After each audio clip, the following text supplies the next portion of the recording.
devam ediyoruz. الشعب السوري لا يقبل أبدا. الآن الشعب السوري يقول أن شعب تركيا يوم حوصرت غزة وضربت غزة كتب التاريخ بدمائه. شعب تركيا كتب على مرمرة، سفينة مرمرة، بدمائه في بحر غزة. الناس في سوريا اليوم يقولون المواقف ليست هي تخيب آمالنا.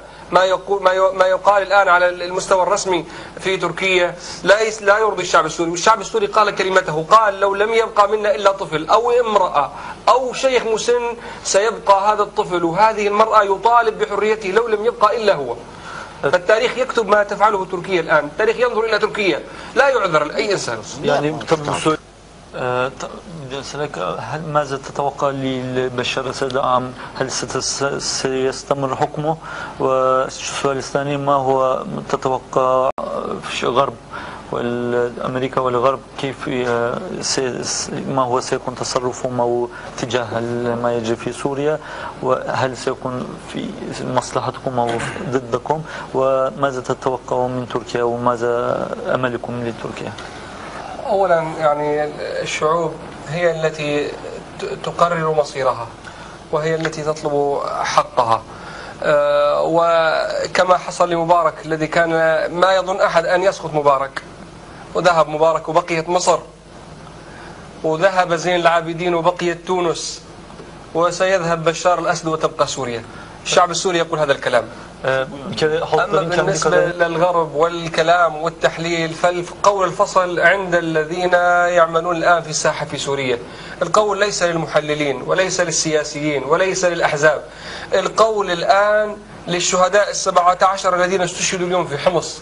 هؤلاء هم الذين يقولون حقيقة. الثوار سبقوا كل المحللين، سبقوا كل السياسيين. السياسيون مقصرون، السياسيون في آخر الركب. أما في المقدمة هؤلاء الذين يعملون على الأرض اليوم يقولون يا إخوتنا يا من تعملون في السياسة استثمروا جهدنا، أوصلوا للغرب، قولوا للشرق، قولوا للعالم، لكل العالم الرسالة التي نريد أن نعيش كما يعيش الناس. ولا بد الآن الغرب يقول نحن شعب حر ونحن نادي بالحرية لكل العالم.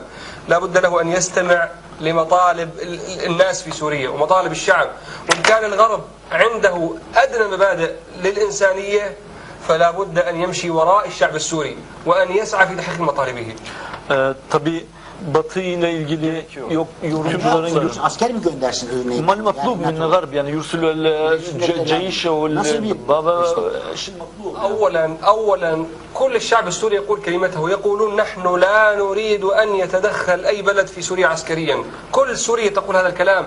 كل السوريين يقولون نحن نريد لكل إنسان حر أن يدعم السوريين، ألا يدعم النظام، ألا يسكت. الآن الجمعة قبل الماضية كان عنوانها صمتكم يقتلنا. نحن نقول صمتكم يقتلكم أنتم. هذا الصمت لا يقتل الشعب السوري بل يقتل كل حكومة تصمت عن ما يجري في سوريا. Yani Suriye halkı bir kere net bir şekilde hepimizin birleştiği bir nokta var. دعم السياسي طبعا دعم سياسي، دعم إعلامي، دعم إنساني، دعم إغاثي، قطع العلاقات، سحب السفراء، استنكار. Yani insani yardımda bulunun, elçilerinizi geri çekin, siyasi destek sağlayın, susmayın, bırakın karşı rejimi destek. لكن الآن doğru başladı. هو سأل عن تركيا وأنا يعني أذكر ربما لأجل التوفيق الإلهي قبل 8 أشهر في المسجد الذي أنا أخطب فيه في درعا التي بدأت فيها الأحداث. زارني في المسجد يوم الجمعة 40 رجل من أهل العلم من تركيا يحملون كلهم شهادة الدكتوراه في مختلف العلوم. Yani siz bana Türkiye ile ilgili sordunuz, hani Türkiye'den beklentinizle ilgili.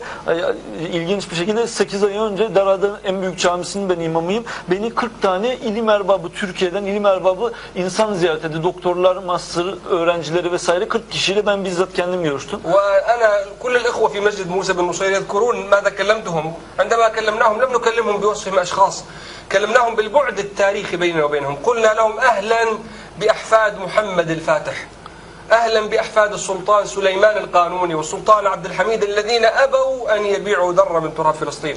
عندما عانقناهم عانقنا فيهم التاريخ، عانقنا فيهم الأخوة. قبلت فيهم عندما ودعتهم رجلا يسمى محمد الفاتح ورجل يسمى السلطان سليمان القانوني. هؤلاء جاءوا إلى درعا وإلى مسجد موسى بن نصير وعاشوا معنا وعشنا معهم وحملنا لهم حقيقة ما نكن لهم من حب. الآن هؤلاء الإخوة الأتراك مطالبون قبل الدول العربية لأن تركيا هي جارة سوريا. والله الشيء الأخير والرسائل لا أنقله أنا، لكن ينقله الصادقون الآن في سوريا. الرسائل تصل من هناك من الداخل، الرسائل ينقلها إلى شعب تركيا الجرحى، إخوتكم الجرحى الآن في المشافي، وإخوتكم الأطفال، نساؤنا، رسائل من نسائنا، من نساء الميدان اليوم، أعراض المسلمين وأعراض الأمة، من مشافي حماة المدمرة، من حدائق حماة التي أصبحت مقابر، من تفتناز اليوم في إدلب التي تناشد العالم. هؤلاء الذين يحملون الرسائل، هؤلاء الذين يحق لهم أن يتكلموا، لسنا أنا وغيري الذين نتكلم الآن في الإعلام. أما الرسائل الحقة فهي تأتي من هناك من سوريا.